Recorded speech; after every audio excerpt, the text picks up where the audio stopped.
Because you know enter where a saga was in your book.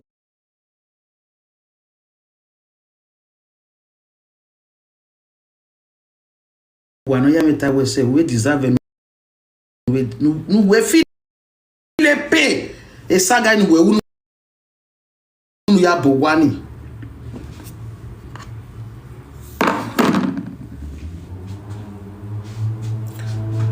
Adolewo yi se de na kpawore. Adolewo yi se de na kpawore. So you can ask your request. Request.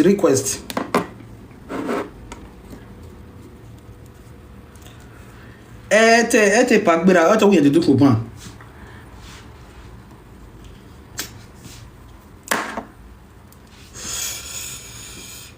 Awi be balela. Who dey come up? Pabayire. Why go ya request by ga agua? You can come up.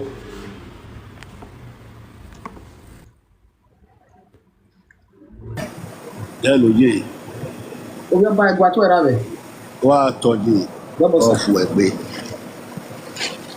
Iya we agbona na yi na. Ai nu no ma ke boye gbo wa. Oba be ni beje me ti o gba no we me. Ta je me gwa lo me. Ai je me gwa lo me ni na do wo go me adu aka we o wa dan. I me picture no mu profile on Abieyuwa. It just say me so rest in peace. O ma we ko one day.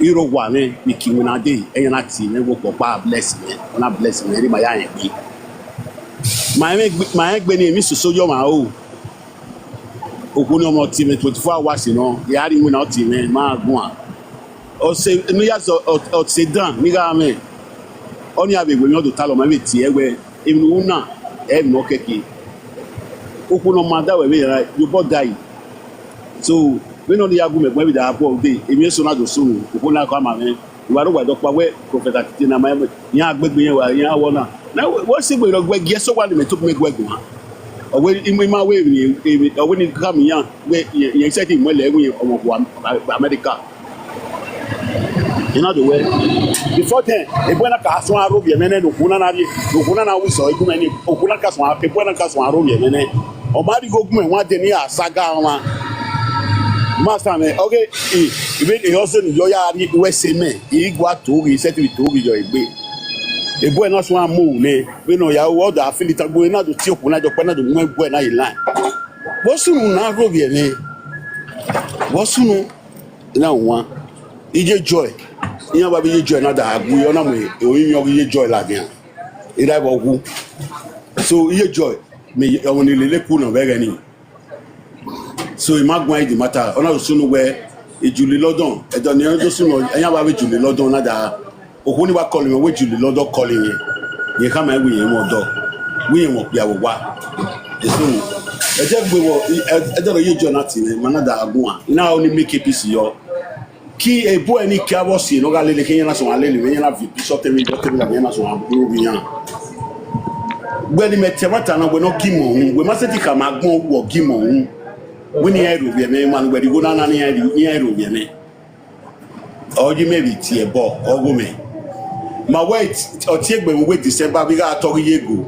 igba tv okuna in a way in ways of one no in ways of one you wait a video with January ad e case one so wakameno team but if when you not team and you go annoy you go can annoy master now e no soon ni won bowo master na ma we settle na ope yi e we ni correct we pan because when we ya tie bo iyen we o maka me e bo nkan ti o maka but we ni clarify we e no soon akidu we e kedu tie bo e no soon kidu tie bo according to audio when the time according to audio the last number you dey explain what people na ya gbo wa e do pa on to share and don't give they may before hospital or ma we get one You understand? Because he made the video where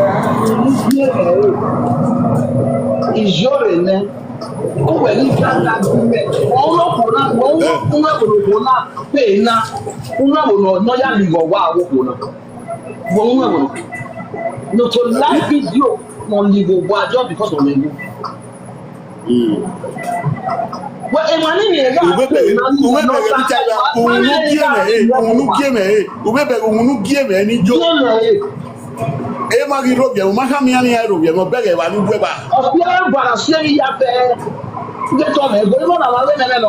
no. Emmanuel, you got pay money. Saga, when it is any put it hospital. I don't get that. Let me beg any. Oh, Piano, we must be always Saga. I don't know. I don't have my Saga going because even when you're in my I said, I'm not Piano, we have more here. On my way, balance on your face. Oh, see, I'm with Saga. I got to. Anyway, I will my way because of that sick boy, taking you. Who me on want to go home. So, emoji. My open my offer today. Where oh, jealousy. Or see boy any fee na you na be dey na ya e ya na na jealous your CF you know you know I want him to I gbọ́ ma ba e ya gba mi kuni ya so ma wa we igo se t-shirt of ni don't matter na wa mu atata ki you so pe I know where gbe e bo ga se my doctor say yan for a doctor so I explain man, but the man after it's done this winning. Apart from the team, we got ne yego. We got go when ba team that be banning. If I'm not settle. Master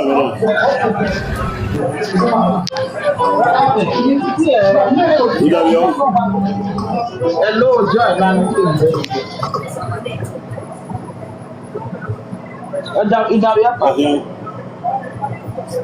So we December de na aguye gogun ani yego no yado ka na ka bot yego ibegani igba no ti ni master me e na we mo so fo master me na we mo so fo yego kere ni ade me mati me e pa ya we return the course ya lato se na we gbeje return me return the course ni e don't know what we December never return the course. Wala ni na olu be mele lo won ro pagbu yi dabi o ile lo won ro pagbu yi èmi ni awu ni na no let ma pa no ka bi ro pagbu ba ani no go na so igi no mind no we na po ni èmi o si èmi o ke do si èmi ni page mi adu page mi agwe pije teme mo go teme la na ga ro mi ya ni ere bala ya o bege yi ike wo mo na le me be ya bu ye gun na we me pinana ma da start the wo pay ni even na e fact ya ro ko ya ko na gbele sa ya gbele sa wo go ni ana wa bu se do e ma ya no ro bi na e da me o pe nu gbeje na ni o ma ro bi we o ma ro yeke o ma le le kian e ma ngwe ro bi wa na e ma na bi agwa le ngwe kian we ga ro bi ma ya no bi agwa iye na bi agwa lo ngwe kian ya we mi ogwe ya na bi so ro bi se bi we ro bi so ro ba wa mara me ta lo wa ga de igwa to mama igwa to I'm very sincere anything that I do àwọn na we yan jo bo yo ma tu iwon ya ta except we listen I dey pity those people ni ga pay na saga any buro hospital okay go imagine ya wo gi mo hun we la fi e ma ya la do te ba we agbe mi wo gi mo hun o egbe yo ni magi eni ya gbera na ege na ya gbe so me so rest in peace everybody na buana dati ne ma ni bu me a be buana ni ma ni bu ya me nwa I go gbo ma be na no sunu na e be na no sunu na for me e be na no sunu na ye nwa no kwa me master me de meji me offend doma iwa tari o ma offend me wa offend me am even na se kwa ba they get as a be So because of that, if I go get be one of I want to quit. And not can anybody on social media. But I want to go make my pork back. Oh yes, saga. But the other limits. I mean, when I want saga, maybe saga one. Yeah, oh many limits. Many anybody why you are acting, you are we shaking you are my pork back, you are a real one.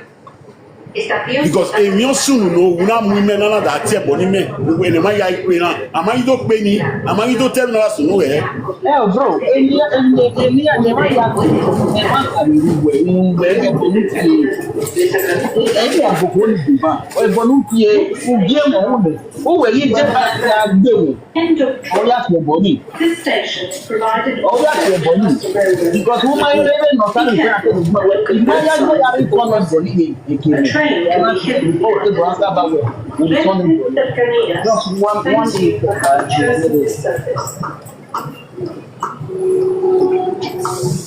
it's over my way. Mommy, mommy, wayala ni. Call you. Nico Afa. Mommy lie, everybody lie. Nico. Because wait my way you know say na dey platform we do. You know the go am. You want to set it up one year. You have done well, but Baba, you can. I got away. You got away no way with me. In Ghana, do you know me there? My winning there to see. MSC. Emi okpa no we an Baba we. This is social media. We not see never. Why we return every social media. On your bar wa ma we o ma forgive ma me where oguna no very awana me are so rest in peace ogari agbowari ari oga trade with caution me be da me video na be amwe popo ma beti ogun beti eya actually she cost it that's na cost it what to boy see kaka boy because we bu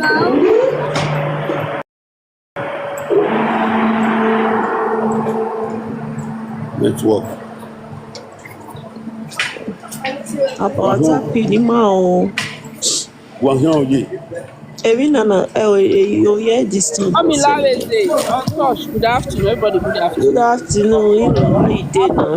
Man, they will just come from school, so. Be like. And you probably may have it time matter now. If body not for mommy, we have it time. See, body not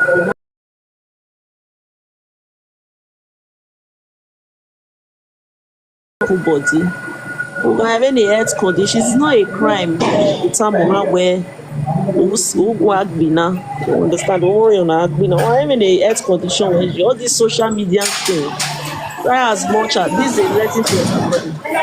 Try as much as possible. No, you stay clear. Understand? Just stay clear. Only mommy was working. Only mommy where this woman get a dimension here. It's not a present. I get to some extent. You know, you have value near here. Because she was so popular. Argument, dimens boloko. Because she was so popular. She just all over. Don't make my way as Sonia. My way is so popular. I don't know. Remember, boy, but we missed the presenter. Listen. Not listen. What me with they talk every day. If I go work, now me with if I come back for work, I'm with her. Because when I see the way my friend they treat her, you understand me? So now I don't get time to call the judge. He get heartbreaking for where he did. He dey find mad. He come dey console himself. Now this boy take run into his hand. You understand me? So not be everything. I not come judge we so rest in peace. But we will know what will happen. We know what will happen. May God bless anywhere day for the good we do for people. It's most all the presenter. They just for me, Sonia, only good. Although this place social media, only good. Pay for person once a guy no pa. Only good. Who pay no ya mo na gboto. We total you wa am na fe trailer no pay. Only ya good. when they break their own, they might not break away. Again, the guy got the saga people.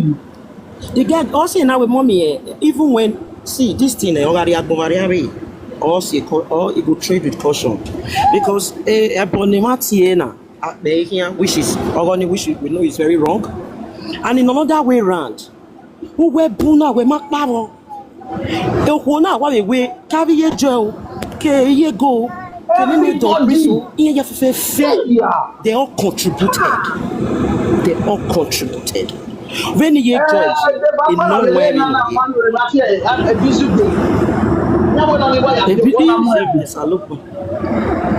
mommy, what might be met it you na lawa or wunena saga of purpose. Me again, Wahega Latina every morning. Why go see go was CIA? Oga to boy sigoge bason wa egwe sigoge oga to boy sigoge na nyema you need the ticket no yare anywhere you nya to boy a fly wa ropa de latin wa nya gwe sigo because all of na benefits wa ya contributed Abieyuwa wo now one wa ma here wa here ene EJ apart from that me tell me okay if you find me lokpa ma bi amagi aro begeni. So I did not contribute. If no, woman contributed. Where I was in Kenya involved, where worker man, where him now where me prophet atiti na do when we. Where man that here, but me we see how when we must say come here what you got atiti. Where man na roadside in when I say be, I have the appreciate me and I have your. Oh yeah, how not your way, epa. We are feel walk how not your way. And I'm the way. If Frank saga I go the wrong water. It's your trust. I want to my verse Frankie will not equal no water. Eh, you will not. I'm never getting it. Frankie, my body. Okay, look, come here. What got done temata? Hello, what domo? Where's my asway?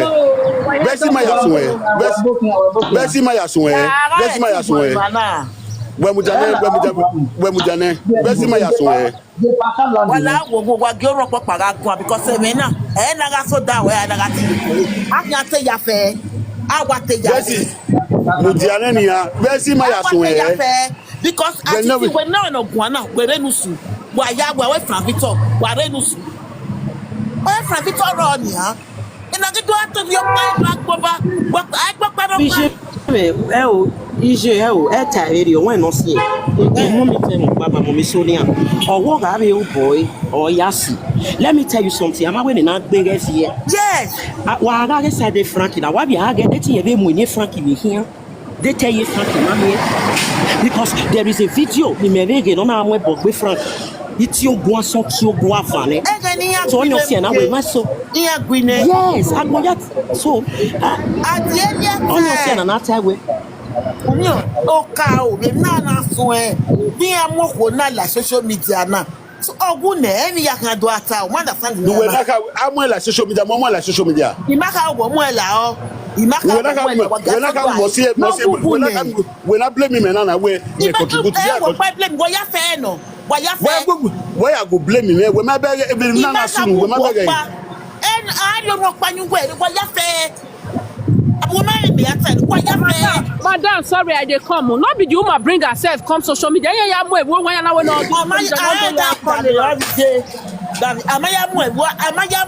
Sonia. Mama Sonia. Not go to Stania. Yes, penny, my when listen.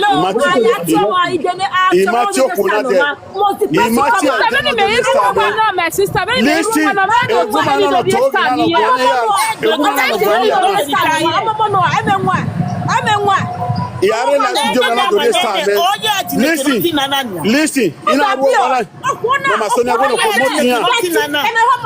Okona is 98% guilty. Abieyuwa is 98% guilty. 98. Immediately breaking down. He joined. They told me what show go na di nekeno di nana. Amenwa. Atana. Bina me when me wan even ni lekia iye gwetua. Amenwa. Wa muni mune ha. Why do you present her?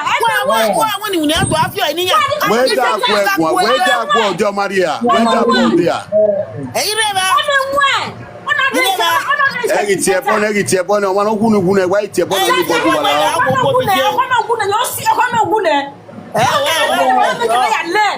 What is mine? I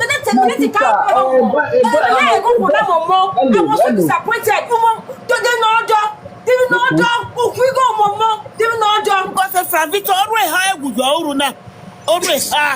Mama me asu we aye. Mama Sonia. Drop with dog. That's where the mama you come on money. We go David Order. No I do here. Mama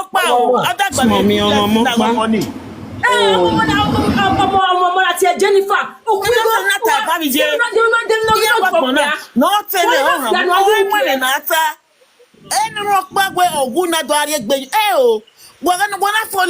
My sister, eh? Why you fairy happy? Mujane nije we fairy happy. We mujane. You fairy happy. Better ogune. I put you because every man not do one. Brother, hey. My sister, this will serve for me, my sister. This will serve as a lesson. Never pay somebody else to go and be insulting somebody. Problem, you understand it? Because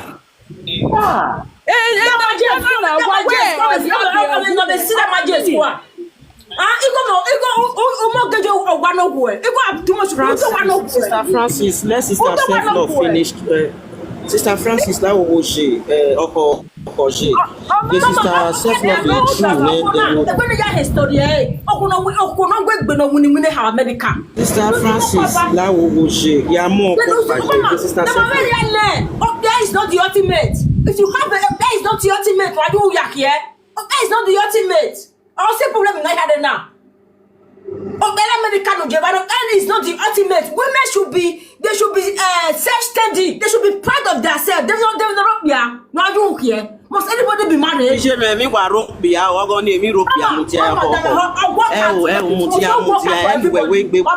Mama, I know. I'm gonna work at it. No, I'm gonna work at it. I'm gonna say what is man? What is man?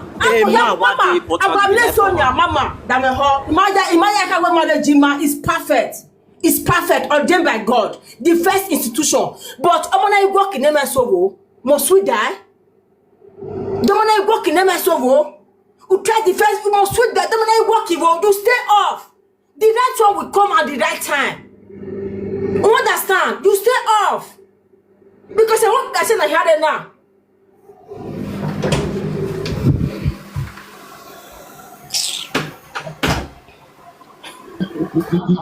Yeah. What for now? Okay. What me I want to say, for me, I will not blame anybody. Every rockpanas know that anybody, you owe yourself responsible. Understand? Yeah. Then you may give you one. Somebody cannot call me at Nido Star near, or somebody cannot call me at where Nido go near the Facebook because no one get no. Other presenters rockpa they didn't send her. She was. That was how she came out. You understand my sister? I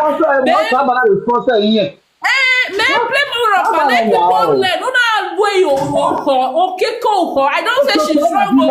This is what you see. Let me just tell you, why a presenters blaming because none of them called her to come and give them star, or none of them called her to come and give them money. Then the kitchen of that then you go beyond there. Then the suffer will get now those your rebalances here. More you want to kind of buy your worry. So you should think about it.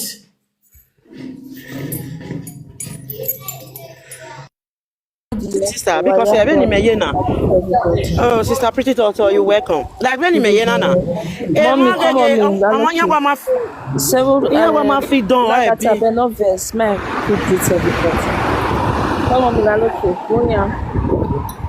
but you know, say we get time for love for yes. Say when somebody is talking, pause. Are you mash my tongue? If you don't know that, I tell you. Mama, say mash your tongue. When self-love they talk, self-love talk finish now. Now what I do? So let me talk. I want contact. They work. I just they blink. Let me talk. I did walk. I won't come down. Nico, my sweetie. See Nico. Thank you. Where you come there? You want to write it? I can never see you ever. Nico, see my I don't go off life for put some me for time. tension. Why now? Sorry, I don't ever write you ever since. Nico, I you don't put me talk for at the tension. Baru. My love, Nico, how are you doing? I know, pretty doctor, I different. Yemeke kirene o abokaye yemeke kirene o abokaye. Where is the gima, Mommy Sonia?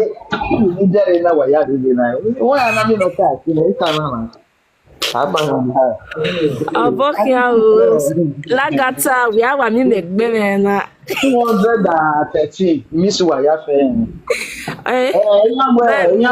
wala wo akin atari no je e o yimi oko na ama mo yo to ma da se no ga wo ba e na ta wa e weti jojo in weti tore ma understand maybe we judge news iwa le lita lo iwa re news yen wa ta yen tegbe ni bere yen ta ma ijan yo but I saw him man do more a tradition or maybe culture or my sister and then I whether I na bebo wa ma ho bitan uga ni yo to na wu la bebo no ma u ma na ni yo to na we wu we la bebo sa ba me la o na ipe na na ogbo ma no di no so ni mewo no we ko matter we to je me but the other side why we think won e po wo yi ekeni na said na gbo e ba ni eguji ogi fi yen gbe e ba ni en la kwa je ya me nwa ezu ma gbo ma bo ede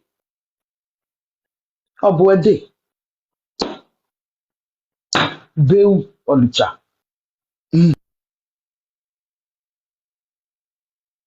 Lagata, oh yeah, your turn. Continue before I'll talk. Continue now. No worry, guys. What I will do, don't worry. On Thursday work, you start. No worry. Me, I this supermarket. I want to buy something. Self love. You know what I say. I stand by you because you're here bella dia when we ma ni pay a presenter when they not even know of. Do you know how many lovers Monica have? Do you know how many underground people Monica have when you know they come outside when you don't even know? If you want to support anybody on social media, must you come carry yourself where you are do a bomb and waking up na we body side way. Tell them they are married or who know what you hate in married. Why you say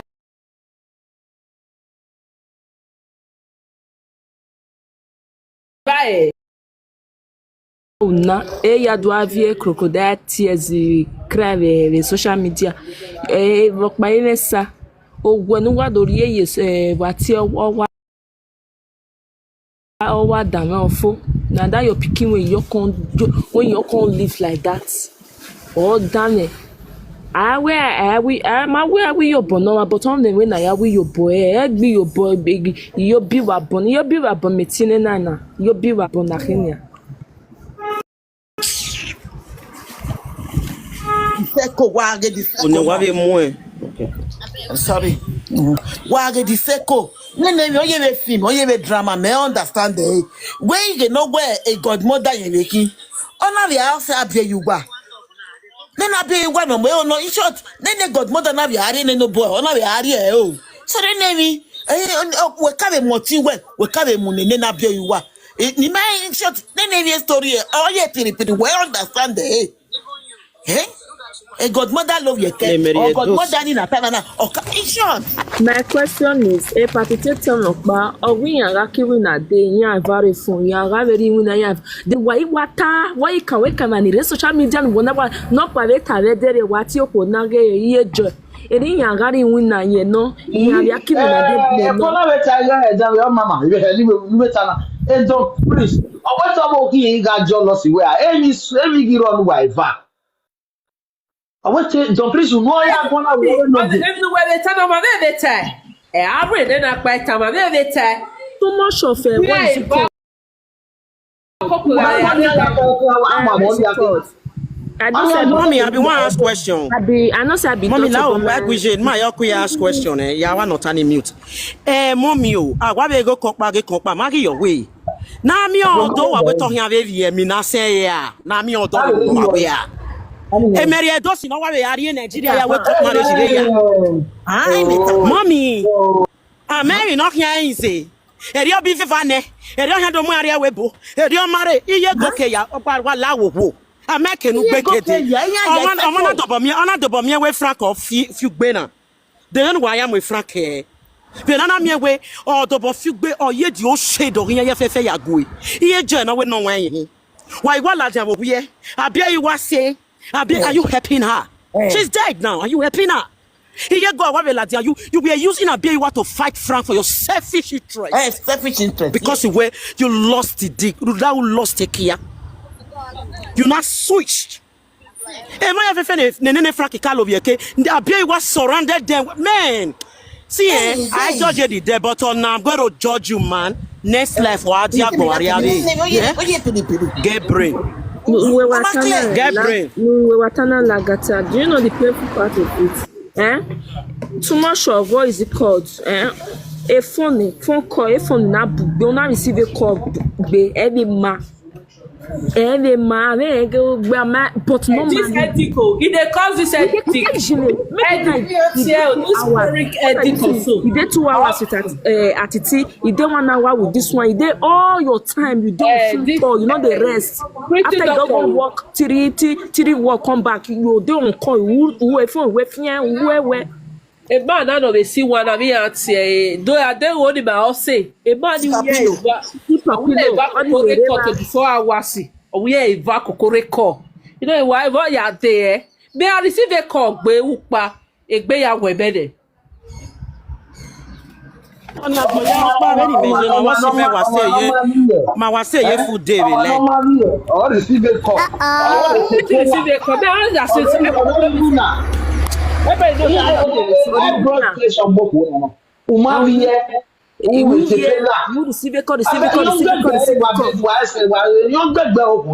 I just tired.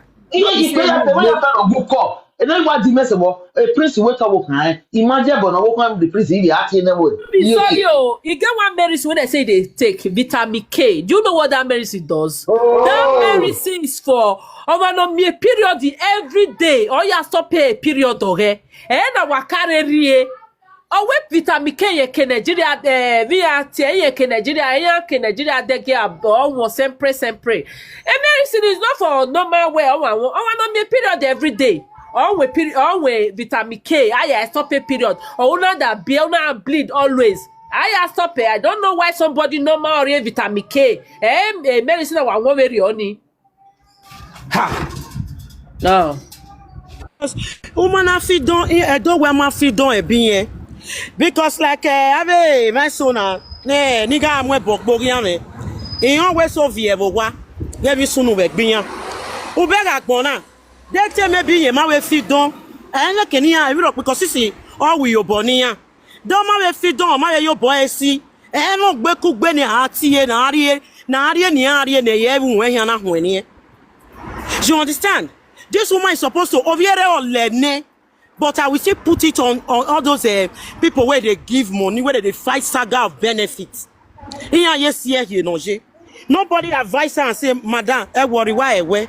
They were all there. I may be up by the other way. I gave me now, I have your mom and I have your Frankie Yeva. Now I have by because you are me not by Frankie away. Then I am Watana, no on my day, for instance, now where my mama misunderstanding why my mama no. Ya jogo boy na jogo many are protected with my mama not by me. But on we can't protect you. We're not here that year. When more you just face only one place where you think say na be your problem. But whereas thousands of people now surround you won't be your enemy. Then we are here protected. We are here on we are now we are guku. Me wa mo that Frankie. Dey Frankie. Okay, money can name we bugbear. Chichi. Ete Frankie kenu gbeke Boya rite ya egian ya na eti ya rekeduje ya ro waduje da ya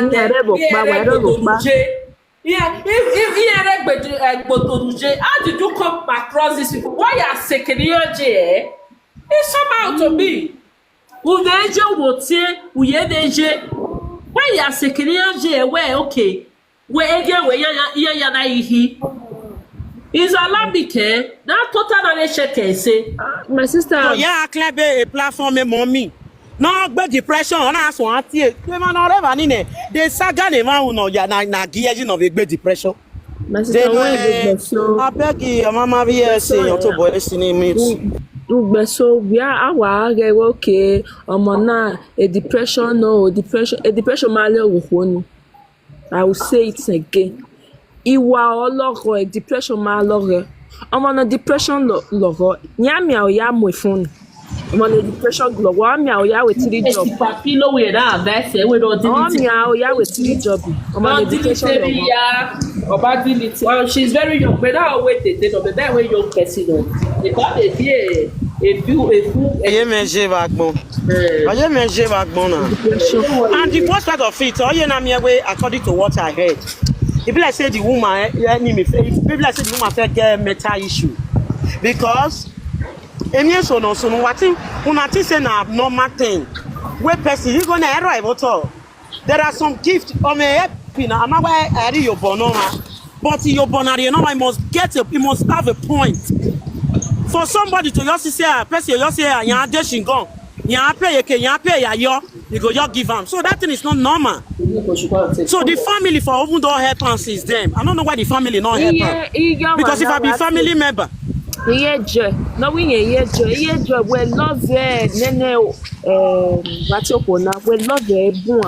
We love it kakabo. On say 2 days lawyer who ona doriye ya dona do abom ehia. Eri owo na killing job. Eri oya okay ya ri opa womaras. Eri Nigeria eri about to know gan wa ku. Iwo ko nu wa why wa ga agwale people for you. Oba re we bo bere we pe dey ari go there. You go there o. Oba do re we bo. Ile re we bo dey ari go there. Area Yake filling station, area Nigeria, area Nokpa, area Mevo, area Biloria. No, so una can't make friend to the end make una can't let her open her secrets. How much she get from her card, the investment which she get. Ona teya mawa. Wa origin, wa otie. Wow, we are saying no fact now. Why me another woman now of back is inside your but how? They find out they go demo because in your Gwali. Because you're going your Gwali because I don't understand. There was a time any woman is popular as a presenter.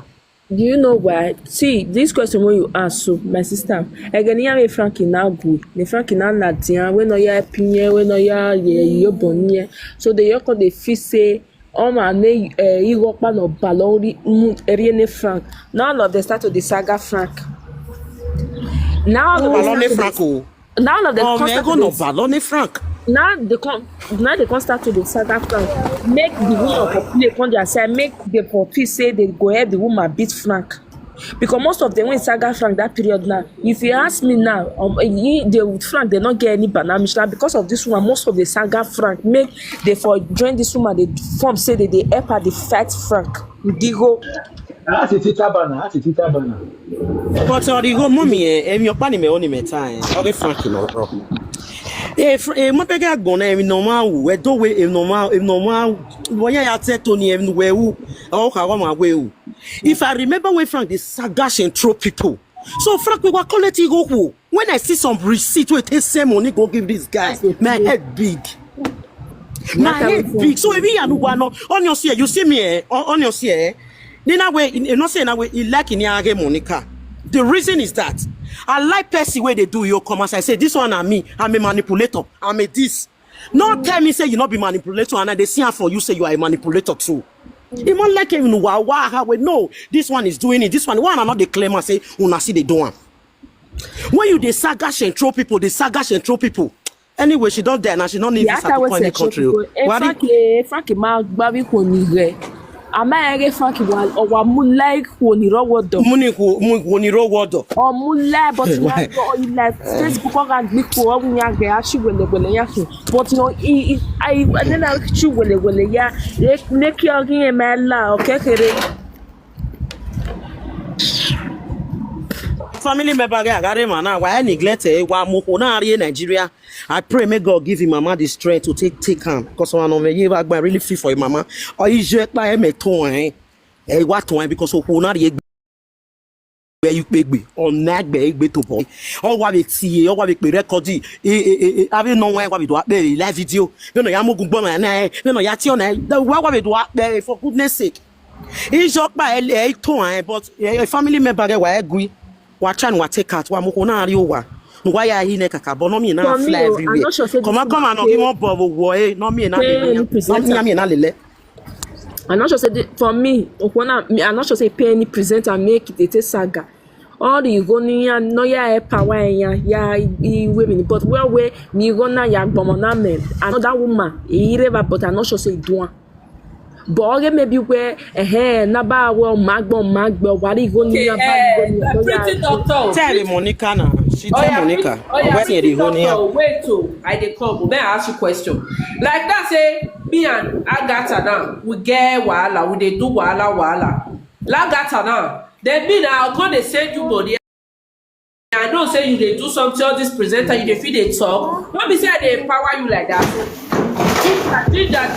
ginger they fight Lagata. Then they do that because normally I don't give you money before. Now because if you and Lagata they get wahala and you na person will be say they feel they talk. You na person will be say you there outside. Then I think for the ginger you say take.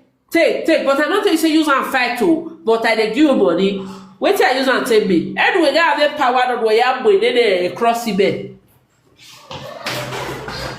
Good afternoon. Inside this cyber space, none of us we see what to happen. Hey, but you get inside. Anyway, why it's an where Oma agree with social media now. Maybe my we not they talk, we they play, with they saga each other. The Amia and Lagata will not first they play. And Lagata wonder what the one way self love is saga, and Lagata in your work your sue web by all miss. Now so he be for this social media. You know thought say whether na you self love na wrong me or na me wrong you. You go just join this you go dey your platform, you go join you. We know how they play for this media. Even when mommy happen, we know how they play. So that one na normal for social media. You know got to say because say me and you the chorus Lagata can't join me when me and I know they play. Lagata not go fit join me. Now you go join because me and I know they play. So now that one I don't know man. That one not me say Lagata can't join you. It can't pay you make it. Now what if they happen for social media? We know that one. Yeah, but you know Tasha. When he call Monica then, you know say call Monica that time. When he explained to Monica, say see the reason why she can't do it. He said she don't know. Say he said that they call her for inside. The clearance say they boost their page. Say that make she can't give them gift. And so she explained herself that day. You understand? So Sister Tina Gold, you have been here. Good afternoon. Sister Nancy Blaze, good afternoon. So do you want to contribute? Do you have anything to say? Sister Agassi?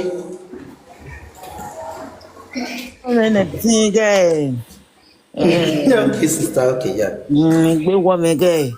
Yeah, we no my me win. No me no yata, I understand. But you won't be away.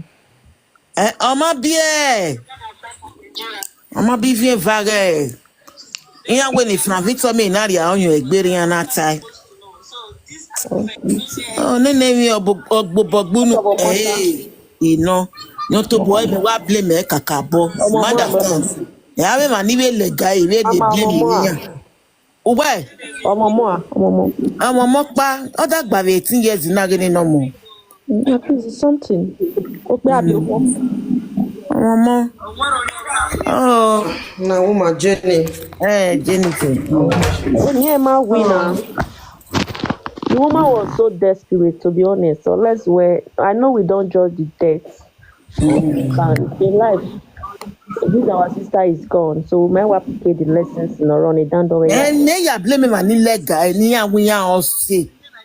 Oh, we here to be no we are all see. Oh, here when a bed of Muela Diana after what we would a king what do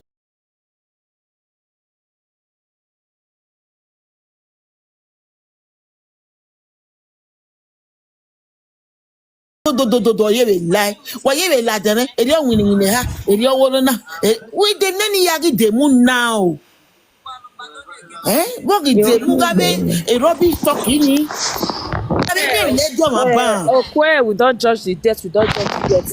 On the death of man, I may judge you back on now. I know I'm not a death, we know that, but I get why you were.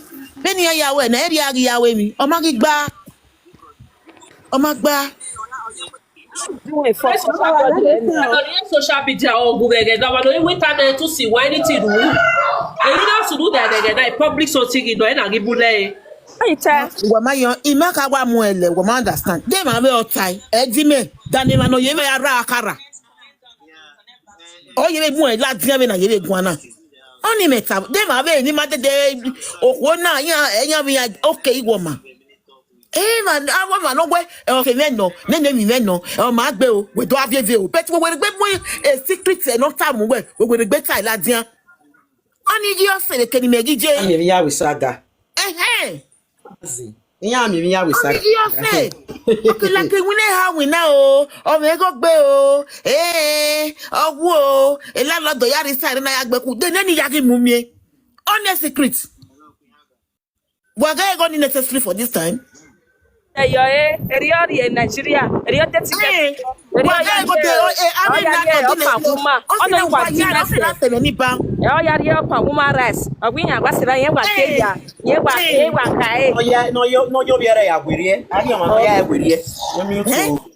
so say not many. What you out to when no? Only witness a pen wedge, and no time go on where do time man. So he gave me an email and we're the second. When I don't get the story in here, or maybe not hear it, or ye piri. Here go, or Fred Fravito, or see ye go, Nene Abieyuwa, or see ye go no, Fravito, or na love ye go, Rona Ewe, or Kona, or in short, or Kona ye go rogue with Fravito, or Kona te Fravito, in short, we are getting me. Okay, ye go carry multi, ne me at ye, or we at ye, Those. dossier. We just not want to want to wear. At the end of the day, when I went from it or one. Na kana na yeah from it gbaro una me lieke una egbe ya mwe no to wait dosini I have what you my divorce because he and that marry divorce will take time. Yeah, my divorce. What about when and why again? A second when you are here. Wala 1 minute. I'll mirror do. A family of ya. What if I need the family TikTok here? I feel the book bag, utag, a being a women in the family. Or tear not you. What will I don't want to give me the dog give a real utag, but it's a real in your book. It's a any crazy way up when you get a bit of bow. They made any at all. See the reason why I talk say they don't know where bullet for the con. Come on, that's your dog. No, I want to take that car. So by the here easy. That's just it. So by where you go to social media now, you can't come with your mammy. Me just in the woo. Oh, my berry, me just know I'm with corner agbe. Oh, no, but we get one of it's short. One agbe. You're gonna with the back one when we are the just not in a don't know how we get. We're begging Nani. when they desperate to see they desperate. You don't see that here. I want to be we see so you work over. We na we marriage ni. O ma e pe deva we gbe mo si we again. Nu we each we na we gbe mo si we again. We mu no viju we again.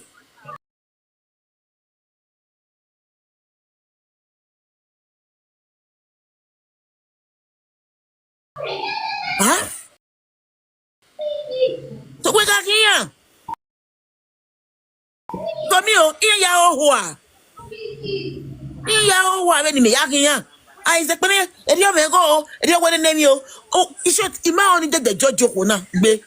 Me e ko attack kere because of a blame owe. Ima only judge because I see no reason ko when meje. When you get by 4 o'clock. E e ni afternoon na 6 o'clock. E do ya di go no ko ni wa me. O target. Ha. E ya do kene gbe, run dey work. What gbe wo hey. Do we go kai? The two no yen here no man ni me. O pe papo he na wa gbe for me. Run do no ka keri me go akwan ni yan social media. Ama ye bi ko ni sebe bi oni. Me ma ye mi ko ni. Huh? So me ma so say na ya wa e ko zo bo ga kede.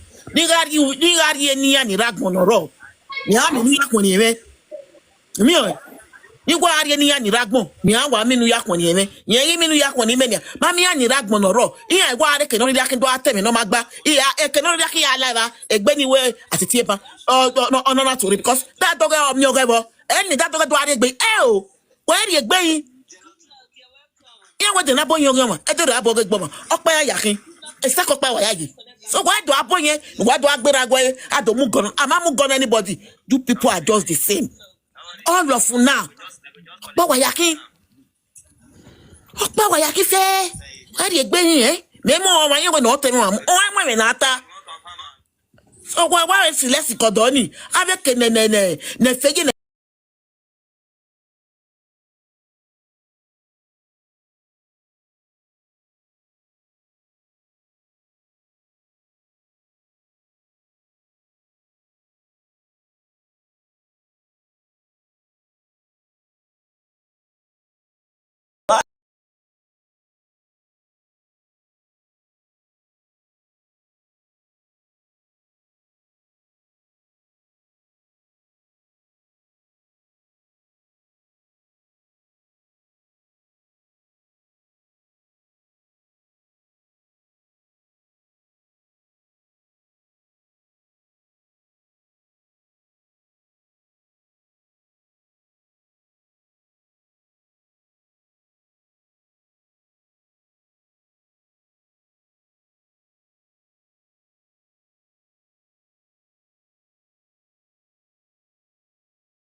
Never the saga. So if there's somebody that look who never give money for this media, you remain one. As me say 97. So now that 97. Now make you remember. For Facebook or not to pick up because we don't know for this side. My mother don't want to talk. So my sister, the woman, it's a pity. It's a pity anyway. It's a pity. You see now, you don't hit the nail on the head that all of them. I mean, they want me you play all of the way we carry swear for this woman. Where they cry to they go read that Mama Joy. No, Mama Joy drag this woman. Now he drag her come and say her husband.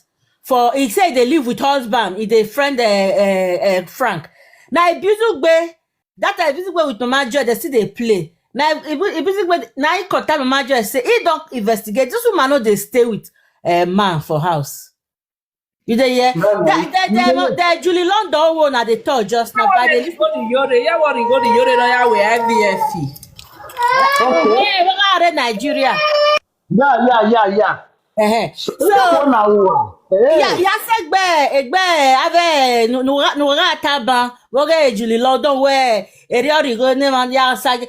I remember this woman came out which he tell Monica when Mama Sonia fed up before. This woman come out, he tell Monica say he give Frank Victor money to stop to sagari them Julie London. That is yes. Somebody they thought just now say they give people money not to promote a saga. Meanwhile, I see him in another way. He gives some of these people money to stop saga, especially even that Frank. Somebody this woman come out, he tell her Titi say, okay, that page where you they cry for. I be no sorry, where they call her? Don Prince. Say that page where they cry for, say the money can collect from her. Make him buy another page for you. Don Prince talk out for conference call with the Onege the other day. Make it ban on that page for you. May you leave the matter of page. You say what the Infinity Saga collect from you. You see, in another way, this woman was trying to. I don't know. I not call her she say she's a promoter saga. I don't call her like that. But maybe they in a way, you know, do in a right way. Wait. He has any matter now. No, in a right way, the sense that okay, on our way to stop. Saga na be here. She say we saga na be here. To put peace. Okay, two people they quarrel. The third one come. You want put peace. Now so me I see the matter. What I be here now? Ese ni what I get. How nya ka na? Ana nye we saga wa wuji. Ese ni kia. Cause you know who you talk. I mean na attend. You know who you talk. Up where you support again now you at here boy. Ain't na go with one aji. Sonia support. Who we when me right down. Go when I rob you no give banner. We do am line on him. My sister who support him any now. Ni right down. Yes, now you no go rest on the saga. You no rest. Mama, that one day. What of the one when you can't say okay? Make I give you money. Make you stop sagaring these people. My sister, that one not be true. Now the way to defend herself with that one, that was not true. You talk for life, oh. You talk for life. You don't cause her well before you even go live with Monica. Tell Monica. When you hear about Bonnie, they pay people. And then you okay do Arigoni and any do Atemesi. So any of them were bugbear. We want we have bugbear presenter one. Over now we say.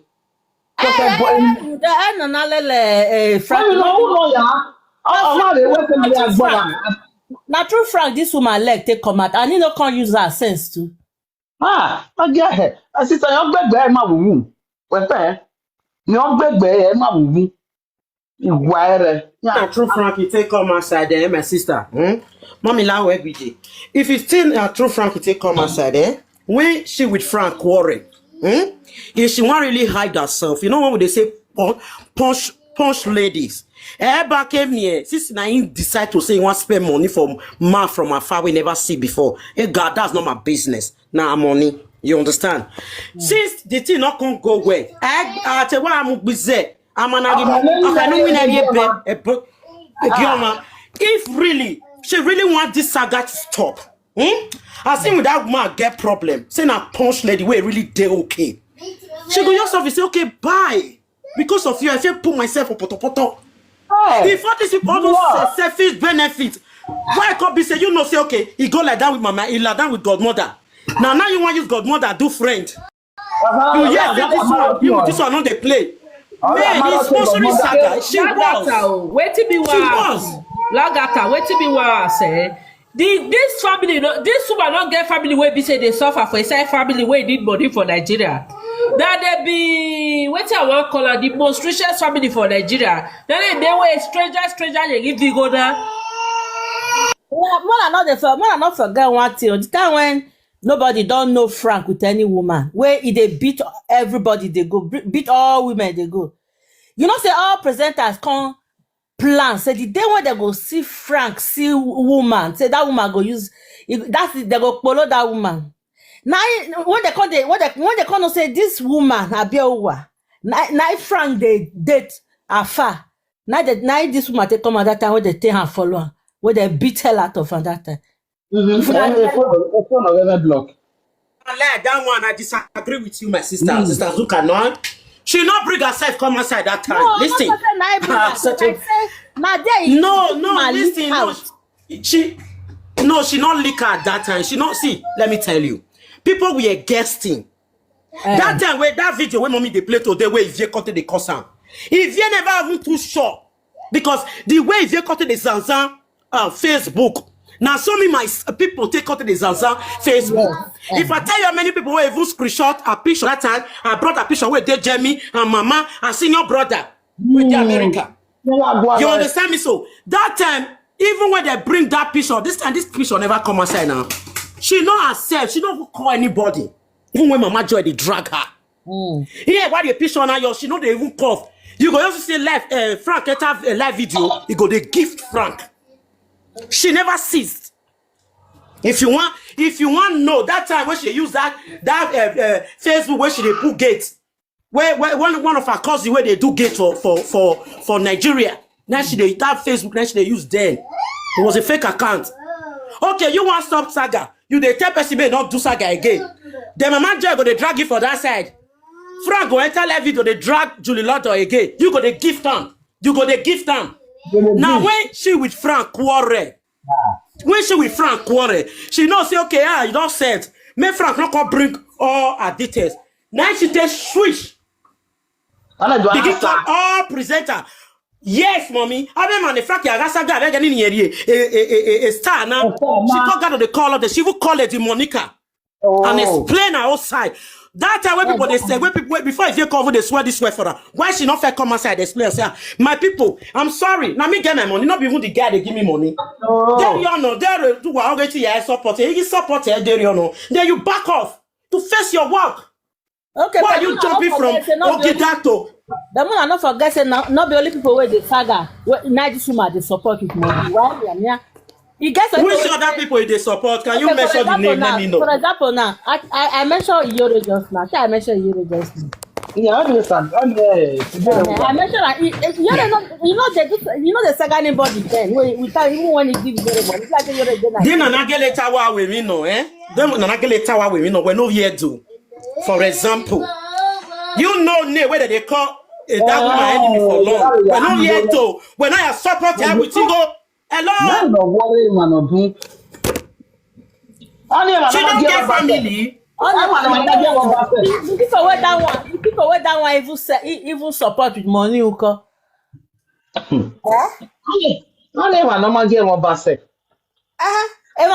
support with money, uko. Now they talk about the one way you're support. We are talking about this lady. No. You get. You were trying to say. No, you were trying to say that woman is not doing saga and she was also supporting her. So then I give you another point. You get. The people when you call the help, what is the use? People look now, you said you would talk. Now the rope will tell they support that kind of person. I still tell that person they support because everybody know what it is. You see, and then you get one thing where you talk just now where I want quickly say. I leave the floor for another person. You say why this woman no stay indoor as the relationship between with Frank no work. You know say this woman. Prince Tucker, Don Prince Tucker, I say why this woman don't rest for everything, but Frank will just come out on a good day. He'll begin the saga the woman unnecessarily. They say now so the woman they call Frank family. So all those now Prince Tucker mo, it's all those things now they call they make the woman now constantly complain to people say, "Mona tell Frank alone." When my me again saga yaro. Not say Frankie. Now not you know that your name woman. I was say Frank. Me and God Frank. What mammy? So what are you doing? Frankie, what call out you? Call out you. He are married on our calling family. Sazuka, you're tired. Married family. You only go by ya. If you go get a Frankie, I will get family affair. You are going you are not serious family Frank. You are like put it tomorrow. You are with a family. You are with a Frank. I must marry. Frank give me a man of day. Why you say? Why I ain't sentimental. No, tell me wrong. You are married secret. Frank, if not be Frank introduce her to people. Huh? I introduce her then. You want me nobody to take over? Want to take over a family man? No, because when back sister, I don't dress. Bobby la I interrupt you. Even though Frank introduce her give family, Frank also know the marry again, don't go rest. Exactly, they say no rest. Now Prince they talk now. You say he rest. Not rest. When I go now. Bobby we don't rest. Let me tell you the video when I wash. A Frank not the t-shirt okay. Listen, I'm not the t-shirt okay. You have a woman on a remote. Let's see here. I'm not call it through. On the market, Kesha. Don't marry. Not by Matana. On the market. I don't do a video that I am a Frankie, but I am not going to move bottom. If you are away from a Frank on there, if you are Frankie, if you are way out there, we're not putting a video. That one sound like childish. You know, see, mommy, we have a go kagui. Eh? That time where Frank and Mama, nobody even be no say Mama go godmother and Frank get problem. Nobody. If you want to know as this take come outside, Mama make him carry you back. Sis. When this thing happen, after this guy don't deal with this woman, so this woman Kevin, he by himself not even want make this thing be escalate.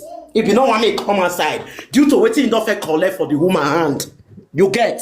It can't be the pipe low. Of here that we do see Bob have adulterous woman no ika on a see Bob. Mama ego, Wetin cause trouble for Mama ego and Abieyuwa where they take start quarrel. There we go. No, Abi? 1,000. Yeah, Wetin come? You know, she say I she take come outside. Wetin come outside?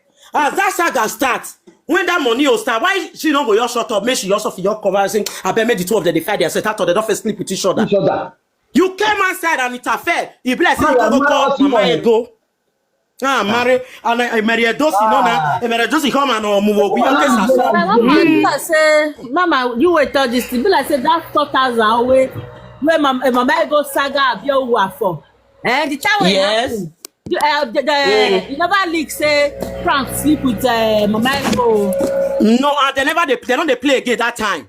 And you never leak. Nobody no say don't. Now they try to tell you now. Say me I tell you the way she take carry herself back to social media. Okay. When that matter they happen, why she not stay? Make she just off your wash her and say you may go me and you. Okay. Because you're right go to lemu. But she not. Okay. She did not. She begin call, explain. Best way don't first go strap the Ogonion where you want to strap. You understand? Talk like say na a brother. You think say oh Makokowa Tanya, you think say she the person where be say Frank they talk say na that one cause trouble for two in with you go. We go when you hear your go. Ni manage your go where egbe yene. E love okuna. You understand? This woman many she make a lot. So you can't go make that woman go give it to your brother. And the brother can you trust the woman where fair marry. The woman where the brother fair marry. We okay so